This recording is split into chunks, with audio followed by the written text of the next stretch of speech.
I couldn't find anybody to do it the way I wanted it done, so I started doing it myself. What kind of things were you trying to restore in the beginning? Started out mostly Coca-Cola stuff, but then got bored with the red and white and ended up doing mostly candy machines and all the oddball stuff.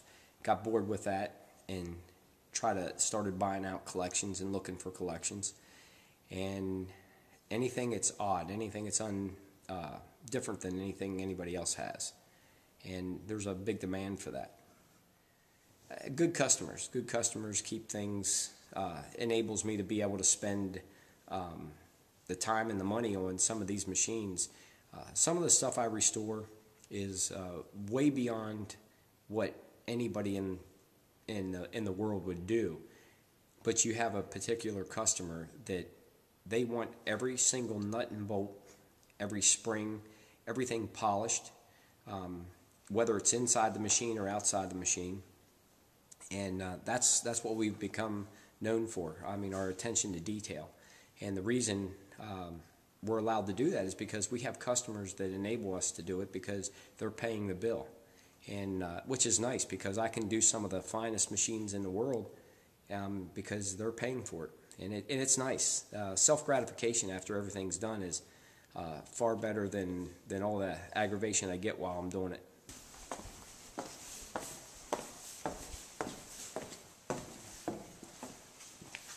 This is a Stoner Junior candy machine, and it actually has the Stoner gum unit attached to the side of it. And this is a bracket system that was made for this machine. Very hard to find, and we actually did this in a burrwood painted finish. And this is not a vinyl decal. This is actually all a painted process. And the attention to detail on this machine, inside and out, is phenomenal. There again, the customer, he didn't care what it cost. He wanted it done the way he wanted it, and he wanted the best that money could possibly buy. The gum unit inside is done just like the outside you see. Everything flawless, no dents in the machine. The back of the machine is painted as nice as the rest. And I'd be happy to open it up and show you the insides. The door's going to swing that away.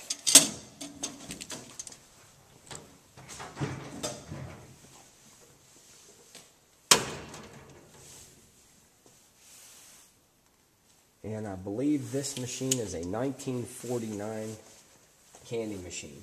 And what this guard is in the front, this guard was put on here to keep the mice from going into the machine and getting the candy out of the insides. And that you would lift that up after the candy bar dropped. But we chromed all the brackets, polished all the springs. We put the original instructions back on the inside, the original Bond-Right decal. Even when you flip down the candy tray, everything, all the springs are all redone, all the flags that go on the inside. And this is actually what would house the candy for display in the window, and then you would pull the knob of your choice, and that would drop your candy bar.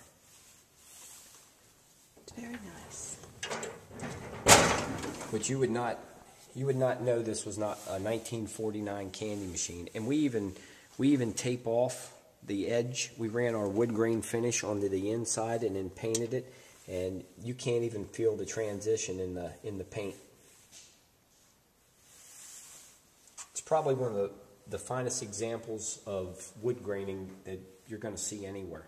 And there's 60 hours in painting this machine, and there's about another 7 or 8 hours in painting the gum unit on the side. Wow. And that's 60 hours worth of work just painting this. It's a lot of time.